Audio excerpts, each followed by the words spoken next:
Good afternoon and welcome to the 8th episode of the Three Ball Podcast. My name's ACC Adam. I'm Mid-Major Michael. And I'm Deep Dive David. We are super excited to cover all things college basketball with y'all all the time, every single day. And what we want to cover this week is all of the games that have happened this past midweek, the game of the week, obviously. And Michael, I heard you got another mid-major for us. So all of that coming up in this episode right now. Let's go. A three. Good! You can't be serious with that shot. Yeah, and we're going to start off every episode like we always do. Michael, we're going to cover the weekday games. What do you have for us in the mid-majors? Yeah, I got another huge upset where St. Louis loses once again. Dayton, they beat them 77-62 at Dayton. And this is now the third podcast in a row that I'm starting out with St. Louis. So I won't say more than I need to about that team. I've said enough. But wow, what a win for Dayton. At home, again, winning by 15 against the St. Louis team that beat them by 32 less than a month ago. Wow. Jeez. And this was one on the pick'em that, like I said, I did go with St. Louis, but I really wish I had the guts to go with Dayton because I knew this wasn't going to be as easy of a game for St. Louis as it may have seemed. But this is now Dayton's fourth win in a row. And don't look now, but they've jumped to third in the A10. Oh, gosh. And they are looking like the hottest team in that conference right now going into March, which is awesome for them. And St. Louis, with this loss, now has 2 straight road losses in games that, honestly, they just should have won. Both those games against Rhode Island and now this one against Dayton. And St. Louis now is 25-3. They're 13-2 in conference play, still top of the A10. But, I mean, I think they're still in the tournament, but if they lose a game or two more, it'll be a little dicey for St. Louis. But hopefully they can keep winning. But back to this game. Dayton controlled this one from the tip, and they led 44-28 at half. And at one point had a 25-point lead. Amal Letang, a 7-footer from France, led the way with 26 points, 10 rebounds, 3 blocks, and shot 6 of 11 from the field and 12 of 15 from the free throw line, which is terrifying as a 7-footer. He got 15 free throws? 15, and he hit 12 He of made them, 12. That's more than SMU huge. whole team. Oh, God. We'll talk about that later. Yes. But anyways, Dayton, they just had great spacing in this game. They shot 40% from 3 against a St. Louis team, like I've said many times, has held teams to 28% from 3 on the season, which is top 5 nationally. So great game from Dayton. And it's not time to panic on St. Louis or make a claim that they aren't the best team in the A10, because I do still believe that they are. But there are cracks in this team that are forming, and we'll kind of see how they go forward going into March. Next for Dayton is a really tough test that we'll be picking later at George Washington University. So that'll be a great game. And then for St. Louis, they look to get back on the right track against Duquesne, which is good. That game's at home for them because that could be a real tough road game. Yeah. So I'm glad they get to go back home and get right. Hopefully. Michael, did you hear what the St. Joe's coach said about the Atlantic 10? I think he's been listening to you. I didn't. He said that the Atlantic 10 deserves more than one bid. I agree. And he also said that it's closer to the Big East than people give it credit for. Honestly, and that the Big East only getting multiple teams because of the notoriety. I don't know about that. I mean, but yeah, that's a big reach. That is a big reach, but my take has been that the A10 is better than the Mountain West this season, 100%. I agree with that. I agree with that as well. Yeah, it'll be interesting. They should get 2 teams in, but we'll see. We'll see what happens. We will see. Maybe Dayton can keep this hot streak going. Yeah, that would be awesome. And can you imagine win the A10? Dayton playing a playing game in Dayton in the That first would 4? actually be so sick. That'd be so sick. I don't know if that's allowed, but No, it definitely is. It yeah. definitely is. It's written in the stars. it is hosted by Dayton. I don't know if that's allowed by the tournament, but we'll make an exception. Oh, you just have to put them in the find field. out. Then. Yeah, literally. What a shame. Oh no, Dayton can never play in the first 4. Yeah. Oh no. What a shame. Oh goodness. All right. Well, David, we got to cover your Tuesday game now. Let's do what it. game do you have picked out for us? Guys, we're gonna go to. I still think this is the best conference in America. It has a little injury issues, but we're gonna go to the Big 12, and it was kind of a surprise. We're gonna go to Arizona and Baylor. And this had classic trap game written all over it because Arizona's stretch right now is absolutely brutal. But they got it done with the win. They improved to 26-2 overall, 13-2 in the Big 12. Baylor fell to 14-14, 4-11 in the Big 12, and I still just can't get over seeing Baylor this bad. Poor It's Scott weird. Drew, man. It is Yeah, weird. poor I Scott love Drew. Scott Drew. Oh my goodness, he's one of my favorite coaches in America, and so It is weird. But we got to talk about winners first. So we're going to talk about Arizona. Arizona now, after the injury to Koa Pete, has beaten BYU, Houston, and Baylor. And Houston and Baylor are both on the road, which is really impressive. And it shows the depth of this team, especially in the front court. And 2 out of 3, like I said, were on the road. But the depth has been tested. And to be honest with you, at times it had kind of just been Delorso and Awaka on the bench. And they moved Awaka to the starting lineup. And so it's really just been Delorso. And he didn't even play that well against Baylor. And so the backcourt was elite, though. And so, but this game had it all. Back to the game. This game had 14 lead changes and was by far the best game on Tuesday night. Back and forth and back and forth. It was honestly just really good basketball. And it was really cool because Arizona was down 7 at halftime. And you were kind of see, okay, they just beat Houston on the road. They got to play Kansas at home on Saturday. This is a sandwich game for sure. And so you're thinking this might be a storm of the week in Waco, right? But no, they came back. And storms in Waco. I will say there were 14 lead changes, like I said, and 10 out of the 14 came in between after the under 12 media timeout until 1:13 left in the game. And in that 9-minute stretch, the biggest lead was 3 points. It was a one-possession game that entire time with 10 lead changes. So just back and forth and back and forth and back and forth. But this is, like I said, was good ball, but it was really good ball by Arizona's backcourt, like I mentioned earlier. They were elite. As Jaden Bradley, shout out to him, he had 25 points, 6 rebounds, and 6 assists. And true freshman Braden Burries had 24 points, 5 boards, and 4 assists, accounting for 49 points together. And that is wow. That's just elite. And you think of this Arizona team as they're just massive front court wise, but if they can get this production from the guard play, especially from the 3-point line, Jaden Bradley had 5 threes. Oh, wow. That is the most he's had all season? I don't know, but that is more than they had in their win against Houston combined. Yep. And so they've had 3 threes in that game, and they had 9 in this game. And I'm like, wow. And then I realized one player had 5 of their 9 threes. Yeah. But that's still really impressive. They actually had more threes than Baylor. So this is probably one of the only conference games this year they've had more threes than the other team. Yeah. If they start shooting threes, that team could be Look scary. Look out. And it just shows you that Arizona can win in so many different ways. They've had to adjust without Koa Pete and not be as dominant up front. So the guards had to take over. And so that's what happened. And so on to Baylor. Like I said, Scott Drew is amazing. And Cameron Carr has been as well this year. He poured in 26 again. I think he's going to get a legit shot at the league if he doesn't come back. 6'10", wing, athletic, Tennessee transfer. It was kind of a hidden gem they found in the portal when they kind of had to find everyone in the portal because they all left. Yeah, lost everybody. 100%. But yeah, this isn't about Baylor. This is about Arizona. And their next home game is, like I said earlier, against Kansas. And Baylor's next game is a road game at UCF, who had a huge win in Provo, by the way. So that'll be interesting. UCF is kind of making their way off the bubble. But like I said, shout out to Arizona. They're in this rough stretch right now. It's the stretch that Michael and I were talking about. How many losses will Arizona have? They still got to play Kansas and Iowa State, so they're not out of the waters yet, but we'll see. It's been really impressive to see what the Wildcats have done. Yeah, absolutely. And jumping into the ACC real quick, we had my favorite underrated team lose, unfortunately. Yeah. As soon as I started gaining confidence in them, The Florida State loses at home to Miami. Congratulations, Miami. Yeah. Guys, I mean, this game was a 10-point game. Miami won 83-73, but it didn't really look like it from the game I was watching on my TV. That's for sure. I mean, it was chaos, to be completely honest. And I mean, as FSU, they had their chances. They tied the game at 57 from a 4-point play, and then that stadium just took off. It is so cool seeing the war chant be done in a basketball arena. Oh, yeah. Great crowd, packed with students, really fun. Corner 3, plus the foul! Kobe McGee from the corner.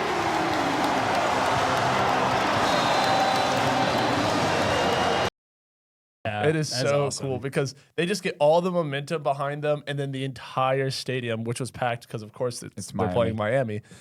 Oh my goodness! I got chills. It was incredible. Can you imagine they stole the horse, put the horse on the darn court? That would be insane. Yeah, they could have plant the spear, unfortunately, but I mean, yeah. Delay a game, fire on the court, delay a game. I mean, Florida State didn't really do anything else besides that. Unfortunately, after that 4-point play went in, I mean, Miami led the rest of the game. It ended up in a 10-point win, kind of suffocating them. I feel like the most important part of this game was that Shelton Henderson went down with an injury, and we really don't know what it is. But I mean, he's averaging about 16 points a game as a freshman for Miami, so that is a huge loss, and not the only big loss in the ACC this week, which we'll cover later. But I mean, it's a Q1 win for the Hurricanes, but I'm concerned. more than I was before that game, purely because Shelton Henderson is Yeah. here. Yeah, And he's such a fun player to watch, and it looked really bad, to be completely honest. So praying for that young man. Hope Injuries that he can suck. recover. Injuries suck. Injuries Nobody do wants suck. them. You know, injuries suck when FSU fans are standing up and giving him a standing ovation. Yeah. Oh, Because goodness. he's hobbling off the court. Yeah. Yeah. So prayers for that man. Hopefully he can return better and stronger. But Miami continues on. Their next game is a home game against Boston College. That should be an easy one, Yep. thankfully. And FSU, their next game is a road game at Georgia Tech. And that also should be an easy one. Yeah, Yeah. two So- quad Good. 3 and 4 games Okay. right Yeah, there. look for the Hurricanes and the Seminoles to bounce back in the coming weeks. Yeah, for sure.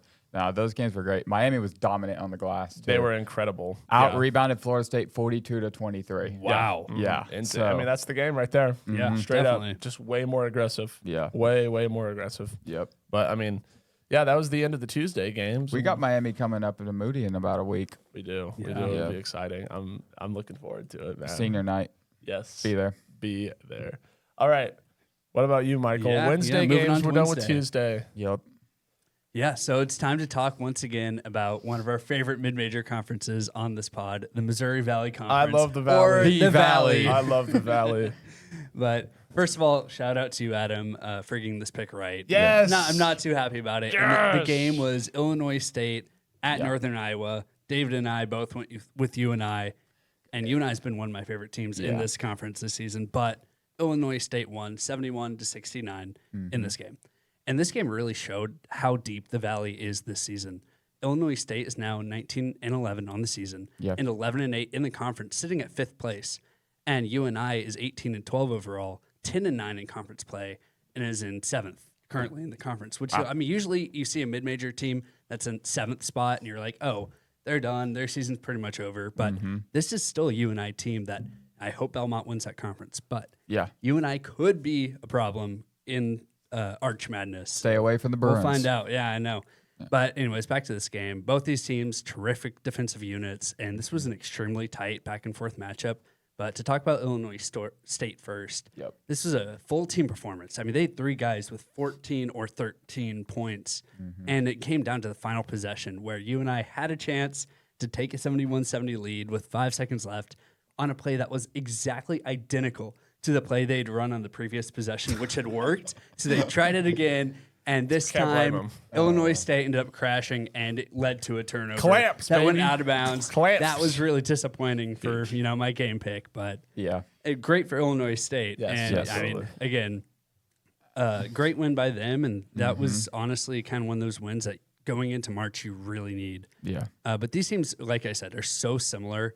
And if you didn't have a chance to watch this game and you enjoy college basketball and mid-major basketball in particular, I highly recommend checking out this game because it was just watching like 2 methodical machines just battle it out on the court. It was a ton of fun to watch.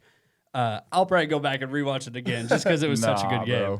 But next game for Illinois State is a really tough game, and it's a final game of the regular season for them this Sunday against Belmont. Oh. So it's a home game, so we'll see what happens. We'll actually be picking that one later today. Belmont. So, Let's go. yeah, and then for Northern Iowa, they have a much easier path. They have their last game against Drake. At Drake. We love Drake. So also on Sunday, but they're going to look to get a get right game going into the conference tourney. So it Yeah. should be fun. Yeah. I'm Hey, excited for that tournament. There's some so ethical much. basketball being played in the Yes, Valley. the Valley. yes, there really is. Hey, does anyone know if Mason Clabo remembered his inhaler? And that's Mason Clabo from Illinois State. Oh, Okay. Illinois State. Illinois Yep. State decided he forgot his inhaler in the middle of the game. And so at the timeout, full uniform, doesn't change shoes. And in Illinois, apparently he didn't grab a coat. His dorm room was unlocked, so he didn't even grab his key. Ran in the dorm room, grabbed his inhaler, left the door unlocked so that he could get back in the room after the game, and made it back in 5 minutes before the half even. And the coach even almost subbed him in. I bet he did. I'm sure I don't he know did this this time. time. This He did- time. That's He'd be- something you do once. Nah, just imagine you just get on the bus and you're just like, They were on oh, the road. no. I bet he didn't forget it. Hey, you never know. It's a freshman. That's you never true. know. Yeah. That's true. You Hopefully really, you not. really do never know. And speaking about never knowing, I mean, David, you're covering up a huge upset here. I am. In your game of the week. What do you have for us? Guys, when you look at the Wednesday, I did not think the 10 p.m. slate, this was the game I was going to pick, or even a 10 p.m. game. But Yeah. Oregon beat Wisconsin, so we got to talk about Insane. it. That's insane. Guys, the Ducks are hot. They've won 3 out of 4 after starting 1-12 in the Big Ten. Wow, they're hot. So Oregon is just like on mission to make it bubble bursting and seed drop games because that's what they've done in their last 2 games. With the win, they improved to 11-17 on the year, 4-13 in the Big Ten, and Wisconsin falls to 19-9 and 11-6 in the Big Ten. When Wisconsin's resume is crazy, I'll talk about that in a minute. But this was a great win for Oregon, who's, like I said, won not 3 out of 4. And there in this game overall, it was kind of dominated by Oregon. There were only 5 lead changes. However, Nate Biddle hit a free throw to put them up 48-47 in the second half, and Oregon never looked back. They never gave the lead back to Wisconsin, and this ended up being a double-digit win. Oregon had 3 starters with 15 or more points, led by senior Nate Biddle, who is honestly very underrated, and I was very high on going into this year. He just has had some injury issues, which has kind of been the story of Oregon's team as a whole. I will take full accountability. I was personally very high on Oregon to begin the year. Shellstad, Biddle coming back. They got Sean Stewart from Ohio State, who was a McDonald's All-American. They got Devin Carter, a transfer from Texas. Kwame Evans, third-year guy in the system. They have talent on that team, and I love Dana Altman. I think he's an amazing coach. So it'll be interesting. I think they can have a bounce-back year next year, assuming Shellstad will have a medical red shirt and comes back, and they're going to have a lot of pieces back. But this is not really about Oregon this year, unless they make a run in the Big Ten tournament. I don't think they'll make a run. Let's start with that. But they could be a team you don't want to see in the Big Ten tournament. All right. Wisconsin. Let's talk about this, okay? Wisconsin has 2 of the best road wins in America, Illinois and Michigan, okay? Right. And what do?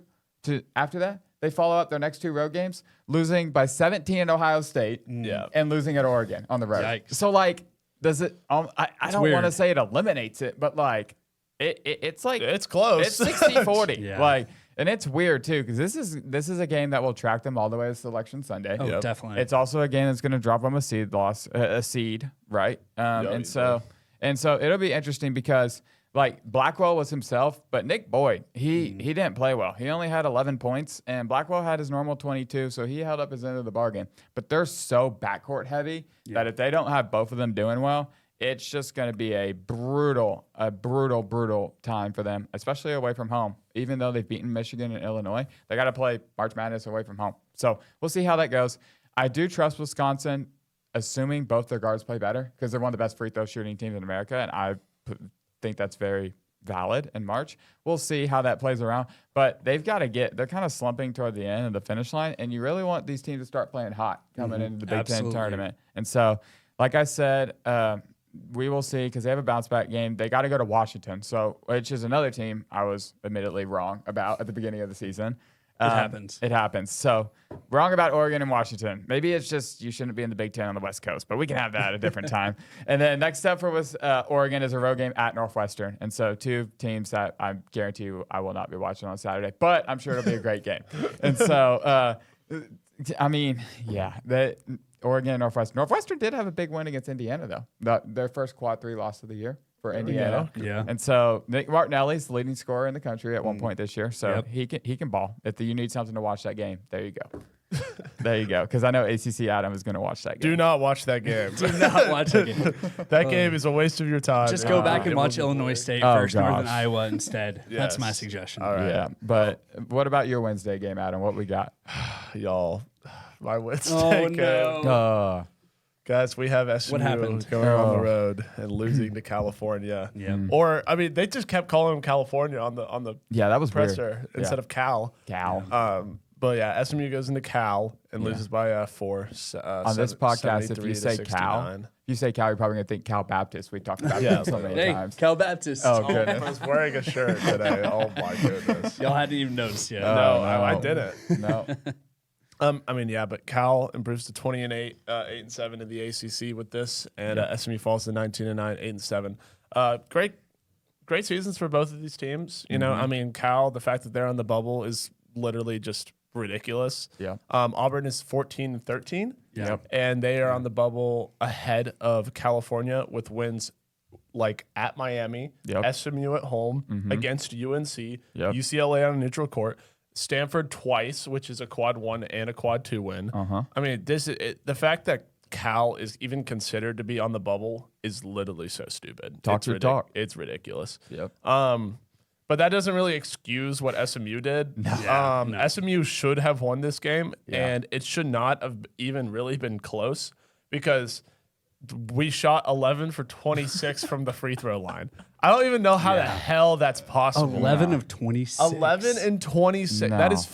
15 missed free throws. And they were by good shooters too. Yes, That Corey was- Washington, Jerron Jerron Pierre. Pierre, I mean, yeah. yes, Samet Yekatoglu missed like 6, but like, Right, yeah. guys, there was nobody in the stands. The whole football Yeah, team was there. It goes though. back to what we've said so much. Make your free throws. There Yes. was nobody there, bro. No. Like, how, like there was no crazy. crowd. Nah. There was nothing to So like bad. make them mess up. They were shooting in an empty gym. We saw JKS again, and he crapped our season again. yeah, so- literally, it's ridiculous. I'm Yeah. tired of playing this stupid California team, man. In Berkeley. Yeah, I mean, yeah, we lost by 4. They were led by Chris Bell. He had 20. I mean, he played really great. Justin Pippen had 24 shots. I mean, his 3-pointers. Every time I see somebody make a stupid pointer against SMU, I get older, and it's just terrible. Or make your free throws when we can't. That will make you older too. Yeah, I mean, yeah, SMU should have won this game by double digits, but they didn't make their free throws, Yeah. and that's our fault. Yep. And we can't No. sulk. We just got to continue on. But next up for Cal is a home game against Pitt, so that should be another win to boost their bubble odds. And next up for SMU is a road game, another one in California at Stanford. Yeah. And I mean, we got to win this one. Nah, it'll be interesting, especially if BJ Edwards is out. Abuka Okori, I don't know who's going to guard him. And No, that's- no, it's for going to real. be That's it's a gonna be nightmare. That's going to be chaos. tough. That's a nightmare. He had 26 points alone in the second half against Pitt. And so he is like one of the best freshmen that no one is talking about because his record's not good enough, unfortunately. But that'll be a nightmare if Yeah. BJ is out, which I assume he will be. We'll see. We'll see. It's definitely not as bad of an injury as Shelton Henderson's was. Yes. Because BJ, it looked like his ankle. Either he rolled it or he sprained it. Okay. And Sheldon Anderson looked like an ACL. Yeah. So That's incomparable. it is Yeah. it is completely incomparable. Yeah. But hope both of them get healthy on their own time frame. Just Yep. get healthy, please. Yeah. Yes. We got to get better too. SMU has got to figure out a way to win on the road.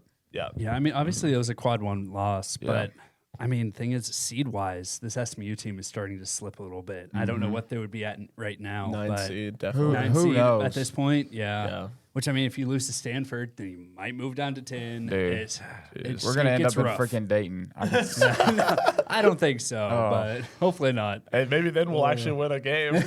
Dayton against Dayton in Dayton. Oh, I can no. see it now. Oh gosh. Can you imagine? But no, I think we'll be fine. Yeah. Just like I think this next team's going to be fine, even though they lost David's game of the midweek.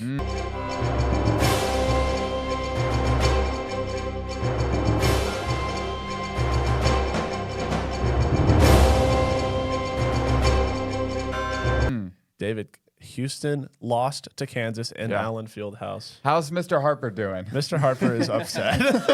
I'm sure. Mr. Harper is not happy. Oh, I can only imagine. It's okay, Mr. Harper. I still think your Cougs are the best team in the Big 12 because I'm standing by my pick. They've but lost 3 in a row, They by have. the way. Three straight. They have. 3 in a Hey, row. they have. But Yikes. anywho, let's talk about winners first. Let's talk about Kansas, okay? 21-7 overall, 11-4 in the Big 12. Now have the same record as Houston in the Big 12, so they would own the tiebreaker, which could be huge come Big 12 tournament play. Kansas now, guys, 41-0 on Yep. Big Monday. Yep. 41-0. Wow. Numbers just don't lie. They got mollywopped by Cincinnati 2 days before, and it don't matter. It's a Monday and it's a home game. It's a win. Like literally, it doesn't. They could be playing the Harlem Globetrotters and they would still win. The '96 Chicago Bulls and still win. Darren Peterson out. Melvin Castle out. They could be having mid-major Michael chucking threes and still figure out a way to win. Hey, I could hit a couple. I don't know how, but yeah, this is honestly, it's kind of cool. Like you're just like, oh, it's just free advice. Like I don't gamble, but Kansas Monday. Kansas. Like, that's just it. Yeah. Like, but when's the last time Houston has lost 3 I straight got it. games? 2016, 2017. That's a long time Never in the ago. Big 12. American. Never in the Big 12 American have they Athletic lost. Conference. But we'll see. I'll get to them in a minute, like I said. But Kansas year, it's just weird. No other way to put it. I don't know what their ceiling is. I don't know what their floor is. I don't know. But I got to give props to Bill Self because this is one heck of a coaching job because he never knows who's going to play. He never knows who's going to play well. But somehow, guys, that defense is ridiculous. Flory Badunga, him and Mo Krivos are going to battle Big 12 Player of the Year, Big 12 Defensive Player of the Year. I got to give the edge to Flory. Like, they just held Kansas to 56 points, okay? They're top 7 in every Kim Pom major metric in defense. And Flory Badunga, his year 1 to year 2 leap, unbelievable. And so he impacted the game in so many ways. And so he dominated the glass and got Houston off their spots, which is really hard to do. And so, like I said, Kansas, unpredictable. You never know who's going to show up. Trey White had 23 points, which that was his season high. And so they had great balance, 4 out of 5 in double figures. Darren Peterson and Jamari McDowell had 2 huge threes in the second half to put the game away when Houston was trying to come back. And now let's just talk about Houston. This is 3 in a row. Like Michael asked me, first time since 2016, 2017. Okay. This is rare in the Kelvin Sampson era. But if anyone could figure it out, I trust Kelvin Sampson. He's done it time and time and time again. And it starts with their backcourt. Guys, we've been having the experienced freshman debate. Houston is so weird with that because Flemings is balling. And Uzan and Sharp were combined 4 for 17 from the field and 2 for 10 from 3. Come on. Sharp shot looks flat. Yeah, and he has the biggest green light I've ever seen. Ever. Bro is like chucking from the parking lot. And Michael Porter Jr. And so I will say this, like he makes the shots you don't think are going to go in, but there's no ball movement. Houston is synonymous with ball movement, and there was none that game. It felt like it was Fleming's trying to get to the mid-range to pull up, and that was it. They had no hope, and Floyd Badunga was grabbing every rebound. Houston is usually so good on the offensive glass, and so that does worry me a little bit. However, I got some hope for Houston. You ready for this? Their last 3 games, Boulder, Baylor, Oklahoma State. Easy 3-0. So, yeah, they're going to be okay. Okay, and Kansas has got to go to Arizona. So, we'll see. Yeah. Kansas is in a stretch, right? Arizona's in a stretch. The Big 12 is a stretch. Let's just say that. So, but I think Houston's going to be all right. They're going to finish second in the Big 12. They're going to be all right, but we'll see. I still got confidence in the Cougs, but I feel more confident about Houston's than Kansas still. Even though I agree. Kansas won this game, even though Houston's lost 3 in a row, Kansas is so unpredictable. Yeah. It's so impossible to know what they're going to do Yep. day to day. You also don't know if they're going to get their tires slashed in Arizona. So we'll see. We'll see if that happens and they have to walk all the way back to Topeka, wherever Kansas is. Lawrence, same thing.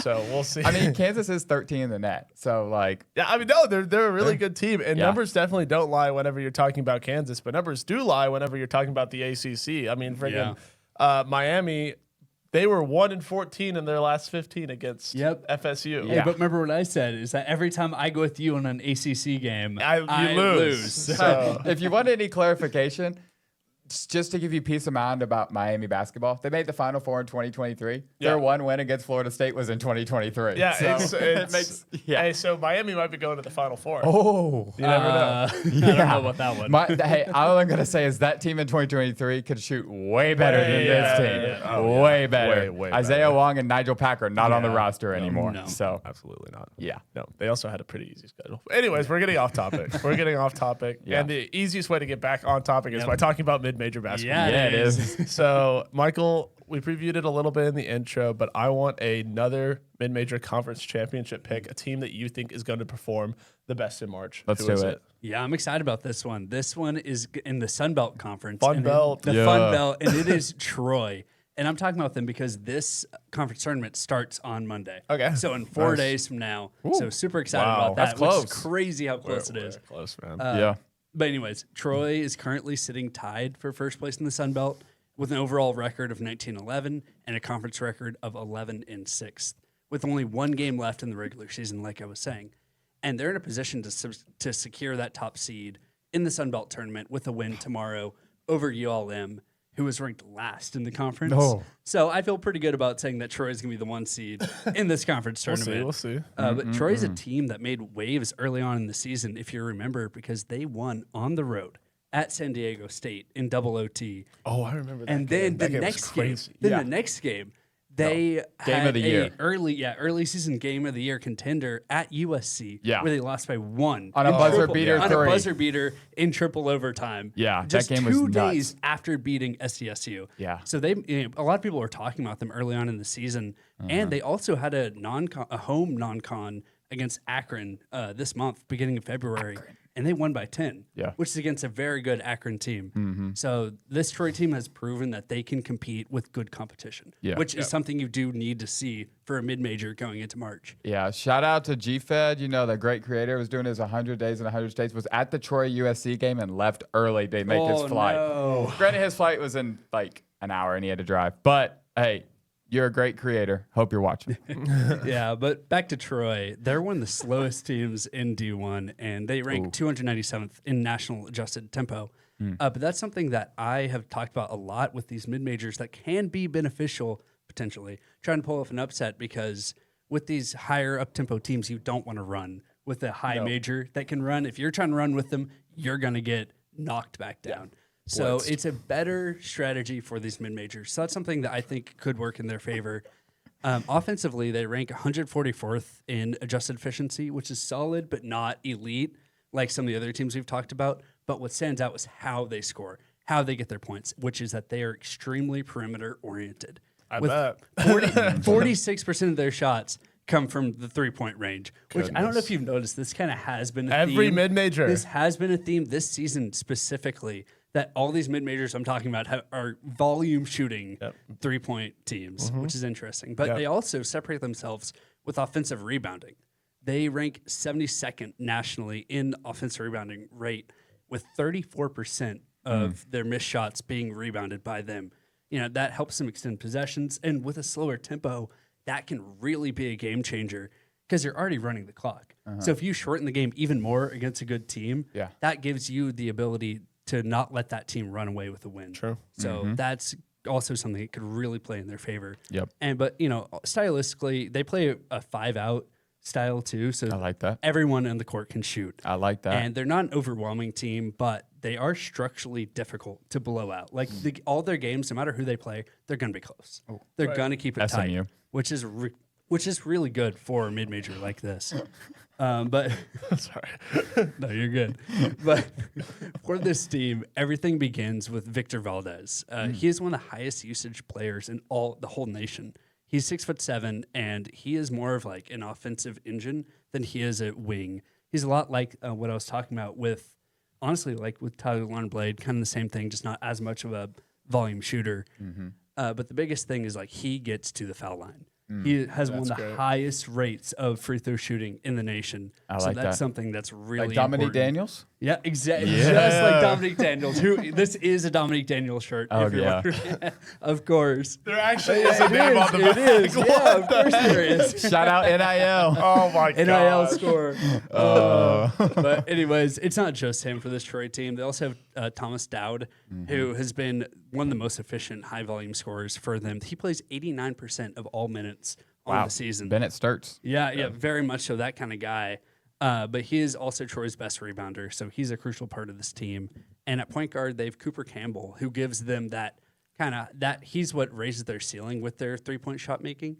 He's shooting 41% from three on 156 attempts. Wow. Which forces defenses to respect him 100%. well beyond the arc. And that spacing is critical because of two guys like Valdez and Dowd, who are more of the slashing wings. If you have a point guard that's able just to knock down threes and they, force the defenses to collapse in, that's something that could give fits to a high major team. But the biggest concern is their offensive ceiling. Like I kind of was talking about, like they have a good offense, but it's not necessarily as good as a lot of these other teams I've been talking about. Yeah, definitely. Yeah. And especially since they do rely so much on the three, it does create volatility. And so there kind of is the concept of if they go cold in a game where they're just trying to chuck up three after three and keep missing and aren't able to get offensive rebounds, they're done. Yeah. They're done. But the team that I'd compare them to that won a game would be 2019 UC Irvine. Okay. That beat Kansas State as a 13 seed, which this Troy team would probably be around a 13, maybe 14. But I make that comparison for a couple of reasons. The first being that they play at like basically an identical pace as this Troy team. Both were strong offensive rebounding teams, and they both force opponents off the three-point line defensively. So they force teams to beat them inside instead of letting teams just hit three after three. So great three-point defense, which could really make a difference in a March game. 100%. But one big difference is that this Troy team does shoot a lot more threes than that UC Irvine team. So you can kind of make your own decision on whether it's a good thing or a bad thing. It's like could be That's a really good good, thing. or It's a good thing in March. it Good could thing it in could be, March. or it could be a really bad thing. We'll see. But the current projected 4 seed, according to Lenardi right now, that I would say would be the best matchup for Troy actually would be Texas Tech. And Whoa. now, if Toppin was playing in March, yeah. I would absolutely pick Texas Tech 100 out of 100 times, but they won't have Toppin. Yeah. Yeah, that's So true, I think unfortunately. that without Toppin, this Troy team, I mean, he wouldn't be there to get rebounds. Yep. He wouldn't be there to force Troy to, have to defend him, which would be nearly impossible. So I think Troy would be able to pull off an upset in that situation. Okay. But a bad matchup would be Alabama. Oh, Because just the Alabama, 3-point shot the chuckers. 3-point shot chuckers, and you just can't stop a team like Alabama. No. And that's the thing. Like, if you want to, like I was saying, it can be beneficial to be a slow playing mid major. But if you play against Alabama, they're gonna get their style. Like, Better they're hope it going gets to play all their fast on you. shots. They're going to shoot threes. You can't really slow down that team. So I don't think that would be a good matchup for this defense at all. I think Bama would just be able to plow straight through them. Yeah. So hopefully they don't get that draw, because I have seen it a few times on bracketology. No. And I'm like, oh, that It's sucks. probably because they're both in the state of Alabama. And that's Yeah. So I really hope they don't get Alabama. But yeah, if they get a team like Tech, I think they have a good shot to. If Tech's still a 4 seed at that point, we'll see. Yeah. But They're playing pretty well. they Uh-huh. are. They're- No, Christian yeah. Anderson's Yeah, we'll been see. balling. He's a baller. Yeah. He's has a been. baller. I will say this about Troy. This is one of my favorite coach quotes of all time. And it's by Scott Cross, their coach. And he was asked about his recruiting philosophy last year before the tournament. He said, quote, "We offhand talk about Waffle House. When I'm on a visit, when I have a player on a visit, I offer to take them to Waffle House. If they tell me, heck no, I ain't signing them. I never have. And if they said yes, we sign them." Yeah. That is the I one. heard that story. I totally forgot about that. What? Yep. Why? So he went viral before Yeah. their game in March last year against Kentucky. Everyone was showing up in Waffle House merch. Yeah, I remember that. That was awesome. Dude, what is going on in Troy? Mid-major basketball, baby. I love it. I love mid-major basketball. Oh, so yeah. much, obviously. We need to have like a end of the year recap on mid-major basketball. Yeah. Oh, like just a one all the shining moment wild just for stuff. mid-major basketball. Yeah, there's so many crazy stories. Oh, I yeah. remember I think it's Miami, Ohio's men's swim team shows up every game in Speedos. Oh, yeah, yes, I've seen that. And they, yes. sit, and they Yep. sit behind That's a great one. the Yeah. free throw line. It's hilarious. My So favorite funny. one is the Marshall dude who sat behind the darn free throw line against Miami of Ohio, and he got a buzz cut during a free throw, and they still made the free throw. Imagine telling that Hey, that's story. dedication. Yeah, that's Yeah, hilarious. mid-major basketball is crazy, Michael, Nuts. and It is. thank you for covering all of that. Yeah. And guys, now it's our favorite segment of the week. Yeah, it is. Yeah. We got a loaded weekend ready for our pick'em segment coming we up do. right now. And let's just hop in, y'all. First game on Saturday. Yeah. Big one in the Uh-huh. ACC. Big boys. one for you, Adam. Big Oh, huge Adam. one for Adam. Oh, Adam. Big game in the ACC. I'm sure after this game, the TikTok video of you talking about UVA Oh, over yeah. Duke We're gonna is repost gonna go that video. viral. Yeah, I'm We're gonna gonna repost it. that one. Don't repost it. You don't have to. I'm man. Yeah, we Don't do. worry. Oh, yeah. All right, Virginia at All right, Virginia's Dude. right. and I am on the record saying that I think that this Virginia team will go further in March than Duke. And I don't like the fact that they're playing at Cameron Indoor whatsoever. But if there's a team that's going to beat Duke, Oh, it's Virginia. Wow. Give me Virginia going on the road and upsetting number one. Wow, I appreciate that you're sticking Give to me your it. guns. He learned from Virginia Tech. I Clemson. really appreciate that, but no. Nah. No, I'm going Duke. Yeah, I'm the 100%. only- That's okay. Yeah, I'm the only one on this podcast that has been the full believer in Duke the whole year. That's true. I got Duke. Yeah. Easy. And I I mean, got to they're still, I've always said Yeah. they're a great team. Yeah, but I mean, youth experience. I've had every argument. I've been all on Duke's side, sticking with it. They're at home. It's I think the last home game before Carolina. So yeah, You don't big give one. UVM enough credit. I'm just saying that. I right like now. UVA, but I like Duke UVA. more. I and like it's Duke at more. We'll see. Hey, I mean, that's the premier ACC matchup, so we have to cover it a little bit, and it will probably be my game recap next podcast that we do, because on Saturday as well, we have a matchup that I thought was going to be absolutely massive about 4 games ago, and now it's Louisville at Clemson, and Louisville's coming off of I think they're 1-3 in their last 4, and Clemson's not much better. I think they're 2-2. Yeah. And both of these teams need this. Yeah, Straight really up, bad. They really, really need this. And I think that Clemson's at home, and I think that that's going to be the deciding factor in this game. I want Clemson, even though I'm not confident in either team. Yeah. Yeah, that's what I was about to say. I'm not confident in either of these teams. I don't know. I think I'll go Clemson as well. I'll join you, even though I said last time I wasn't going to go with you on ACC games again. And Louisville's a good team, man. They are They're a just, good they're team. just There, cold but as ice right They now. are. Yeah. I'll take Clemson. Unfortunately. I'm so Clemson. But Yeah, this I am gonna go. Oh gosh, this one's hard. hard. This one's really hard. The boys were great. I'm going Clemson just because of the homies in Clemson. Shout out Clemson. I will Bucks. say this though. Oh my goodness. Put in perspective how far Clemson's fallen in the net. They're behind a team that has 0 quad 1 wins on the year in Ohio State. Oh my god. And so they have to have this one. And Yeah. I don't know, man. They don't have they didn't have a midweek this week. They lost to Florida State on Saturday. They've had a week to prepare. And Louisville has not been great on the road this year at all. So I'm going with Clemson. You better win this game, Clemson, because you have to. I could totally see a world in which Louisville wins. Just straight up. I say that every time, but Louisville has been so bad on the road this year. So bad. So bad. They've lost Arkansas on the road, SMU on the road, Carolina on the road, Duke on the road. They've lost to everyone they played pretty much on the road. So, yeah. Absolutely. Guys, there's so many good games this weekend. Oh, my goodness. I mean, this isn't even the best one in the SEC, and it's Vanderbilt at Kentucky, which is, I mean, they're playing for a lot. Yeah. They're playing for a lot now. Kentucky's kind of recovered from all of the mishaps that they had early on in the season. Still don't really know how that they match up against a really good Vanderbilt team. That can shoot. I really have more confidence in what I've seen from Vanderbilt and especially Tanner overall. Give me Vanderbilt. Yeah. Going on the road, beating Kentucky. Yeah, I mean, Kentucky is still one of the last 4 games. They've only won 1 of the last 4 games. I just have no faith in this Kentucky team at all. I know they're at home, but I'm taking Vandy. Yes, I get to save the graphic. All right, let's see Kentucky. it. I'm going Why? Kentucky. All right. Home. that's it? Biggest reason. Okay. Home, and I think we talked about this literally before the podcast. Who needs it more? And that's not everything to go with. But I gotta have Kentucky. And to be honest with you, I've kind of faded Vanderbilt a lot in my picks recently. That's true. And so I'm kind of standing on that trend. And I love Vanderbilt, right? They're a great shooting team. I just think they struggled against Georgia in the midweek. They lost to Tennessee at home. I got that one right. And so I'm going to stay with it. I'm going to go Kentucky. And to be honest with you, I kind of like going against the grain a little bit and saving the graphic. it's fair. So that's It's another fair. one. So I'm going I Kentucky. appreciate it. Yeah, absolutely. And this next one is one that we kind of covered already a little bit during David's segment, but it's Kansas at Arizona. Yep. Is Darren Peterson going to play? Yeah, he's We played. ask this every single Yeah, game. but Will he play the full game? He's That's done it the question. last 2 games. So Yeah, I'll give him that. That's fair. Yeah.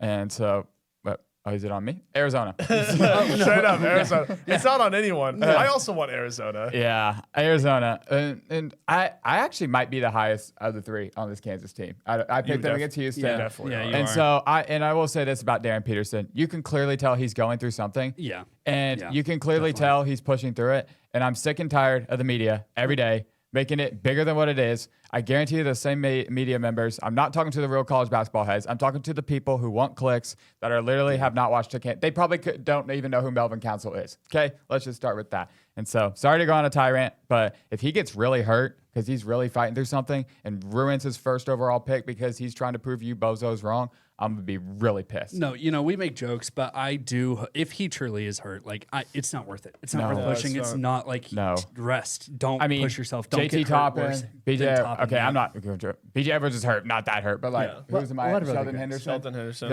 And so, like, we've Richie seen Saunders. Koa Pete. Like, we've had some serious injuries, and I want them to be in March more than anyone in Yes. America. But that man has a family. He's got a future, and he needs to prepare Yep, and I do what agree. is right. And 100%. you bozos don't give a rip about anything beside media clicks. So Yep. give me Arizona, though. Also, That's crazy, that bro. was amazing. That was That's so funny. crazy. I'm also going Arizona, and I don't think it's gonna be close. Lead sweep across the board. But- oh my god. But my Respect tyrant, to DP. My tyrant is really about Yes. Darren Peterson. And to be honest with you, this game was at Allen. I would pick them. Yeah, and probably, so, and so I'm just going with home.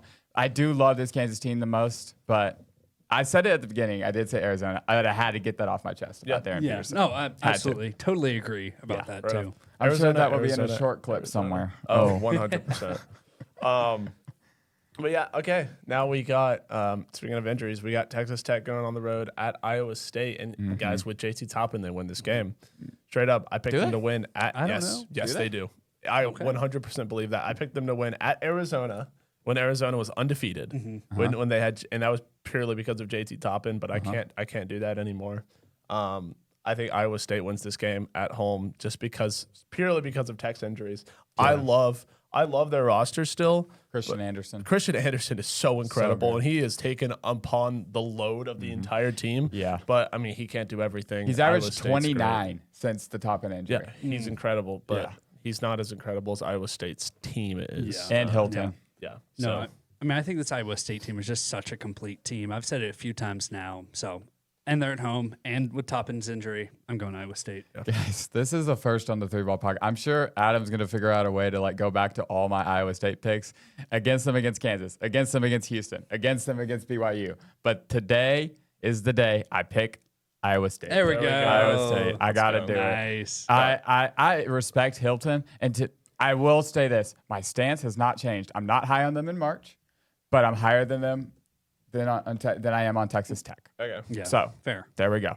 And I kind of actually agree with Adam. If Toppin was playing, I probably would lean Tech, Yes. I especially think I would stay ISU, but I get Yeah. I get the argument. Tech has a win at neutral. They're great away from Lubbock, except Yeah. when they got their bus tires slashed and had to walk to Tempe and lost to Arizona State. Yeah, that's true. Dude, they're never going to want to see Arizona State again. They had their bus slashed, Toppin tore his ACL, and they had a court storm. That was awful. They're never going to want to go to Tempe again, Nope. ever. I mean, I don't want to go to Tempe, and I don't Me have any either. of those things happen to me. Me either. So- Me either. Yeah. All right. Speaking of dude, these two teams hate each Yeah. other. Yeah, they do. This is It's a a 3-ball big rivalry right Football, here. basketball, and baseball. Yep. All sports hate Yep. each other. Texas at Yep. Texas A&M, the Lone Star Showdown. And it is. I'm going to let You go these first, two go Adam. first because I have no skin in this game. Absolutely zero. So whoever wants to do it. do it first. I'll take it first. I am Oh, going. I wonder what you're going to pick, Michael. Guys, will Michael A&M. actually I wonder- will he actually Okay. pick his alma mater? I talk a lot about trying to fight off my bias and making sure that I keep bias out of it. But this is not a game that I can keep bias out of the equation. Also, Texas' defense is so bad. Yeah. Said time and time again. Their offense is great. Yeah. Defense so bad. Offense is going to matter more in this game. But I just don't think that Texas is going to be able to stop A&M overall, and it's at A&M. So I'm taking A&M. Yeah, that's fair. There's no buts with me. Texas next. Bro, this is hard, dog. I got I got a devil and an angel on my shoulder. Yeah, reverse man. them. I don't know who to pick. I really like Texas's offense. I really like that Number A&M's 6 at in home. Ken Palm. No. Really like that A&M's at home. Yep. This is a gross game, This honestly. is disgusting to pick as a neutral. I have, gosh, give me Texas. Yeah. Give me Hey, there we Texas. go. I like being the only one. Give me Yeah. Texas. There we go. I don't My really. household's gonna be very happy. I with don't you. really trust them at all, to be honest. Yeah, but I wouldn't. I don't trust. I don't trust A&M. A&M has been sliding more. Yeah. I've been on the record saying I don't trust this A&M Yeah, team. I don't think so. anyone trusts that A&M team. Yeah. I trusted them against Arkansas and they lost by 20. Yeah, So, I did not trust them against Arkansas. I don't know why I did. Yeah. Yeah. Guys, another rivalry game in the SEC. Another one that spans over baseball, basketball, and football is Alabama versus Tennessee. Yep. And this time it's in Knoxville. Yep. Alabama going on the road. I think they get it done, y'all. I really like the way that this Bama team's been shooting. Roll Tide. We'll see Yeah. what happens. You want me to go next, Michael? Yeah, you got it. You All go right, next. I'm going Tennessee. I think Tennessee's the better team. They're at home, and they're going to out-physical Alabama. They're going to dominate them on the boards, and I think there's size and girth in the paint. We'll get it done. Give me the Rocky Top. Nate Met's really good. He is very good. Nate Met. Nate Oh, yeah. dude. So yeah. good. He is, okay, the perfect basketball frame. He's so He's good. 6'10", coordinated with a handle and a jumper. He's like, that's what my argument about Kevin Durant That's is. Like literally the, what KD The is. best God, but Kevin Durant is the best body God ever created for basketball. Yeah. Nate Ament is pretty close. He's Wow, really- that is That's really that high is praise. He's very high game praise. body wise. Yeah, But, no, yeah, no, absolutely. Not game ain't there yet, but body. He's 6'10" with a handle and a jumper. Yeah, Yeah. I mean that's true. Yeah. He's really, But really you know, good. one Really thing good. about this Tennessee team is they turn over the ball 18% of their Yeah. possessions. I really hate that. And their offense also is so inefficient. I know they're a great rebounding team, but I'm going with Bama. And that's again, I usually wouldn't do that, but I think Bama is the better team here. Yeah. Even though they're on the road, I still like Bama. Does Alabama turn the ball over a lot? No, actually, this season's one of the first seasons in a while that they actually have a top 10 turnover I percentage, sense a pattern with which who you is pick. kind of crazy. But yes, I am sense a taking Alabama. Okay, we do it way too long on that game. We got to hurry It's through okay. this. It's okay.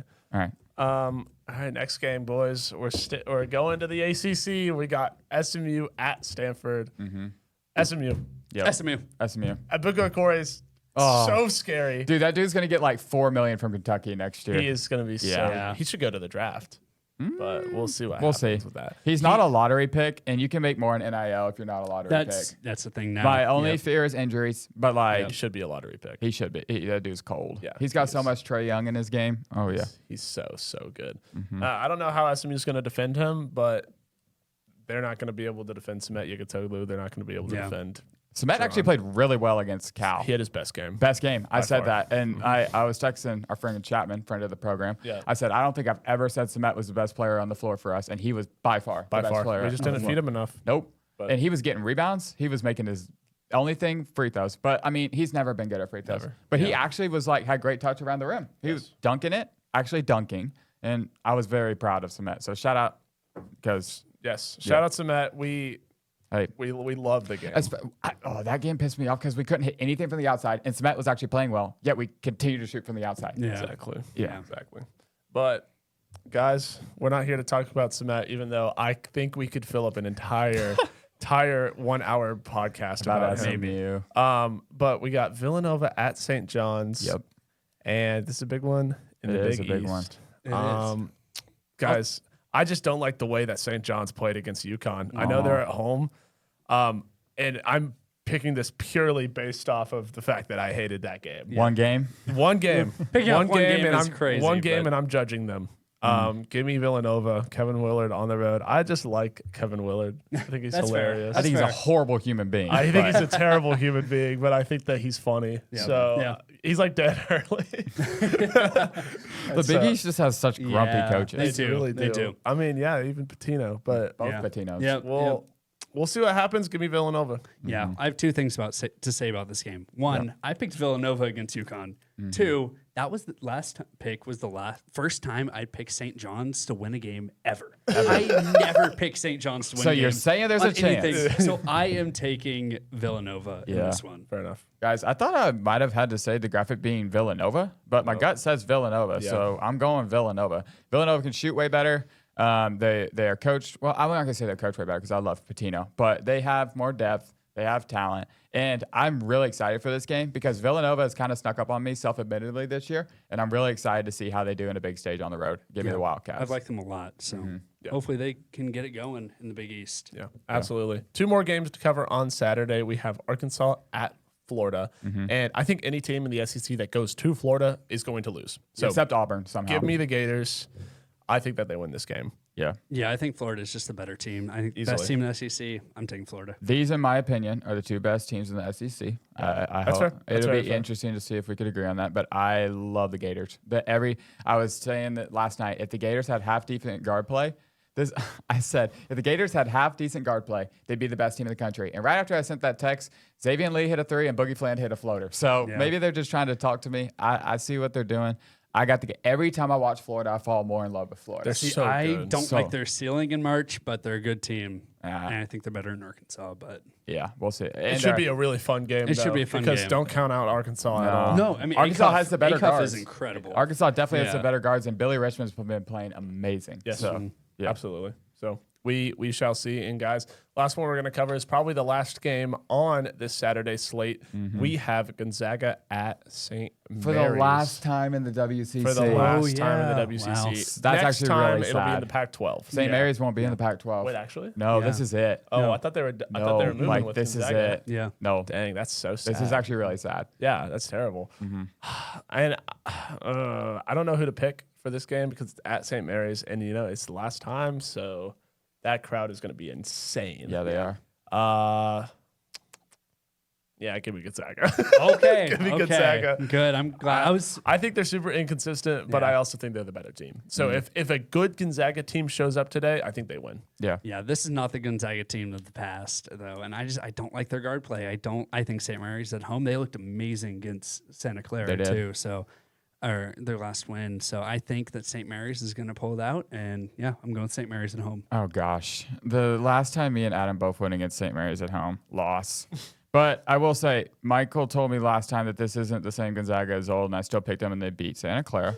That's true. And I will say, Gonzaga has been the dominant force in this conference forever. They're not going to want to leave on a sour note in Moraga. I'm going with Gonzaga. I mean, they can still win the conference championship. That's not a sour. Oh, you don't want to walk St. off the Mary's? floor Okay, in Moraga for the last time Gotcha.